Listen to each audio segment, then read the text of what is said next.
यसो अब अहिले छर्काबाट हामी चाहिँ लिएर जानुपर्छ ट्र्याक्टरमा जान लाग्नु टन्ने चाहिँ यस्तो त हालत चाहिँ होइन अब के भने अब त्यो माथि गेट पनि सक्ने त्यो भएर ट्र्याक्टरमा जान लाग्यो पुरै क्याप छ सबै सिन काइ त्यो यस्तो खतम छ त्यसमा यो बस्ने सिकेन झर्ना जस्तो छ पुरै बसा पुग्नु अघि होइन अब यहाँ त झरेपछि त आफू त माछा जस्तो छ पुरै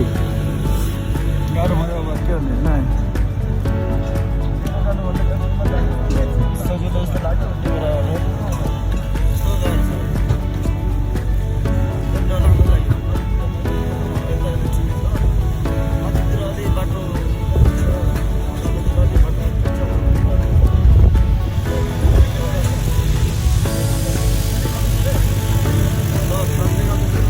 बस्ने चाहिँ हेर्नु नि सेफ्टी नै छैन कि पुरै नराम्रो हल्लेपछि त झर्ने फिक्स छ अनि ल गाइस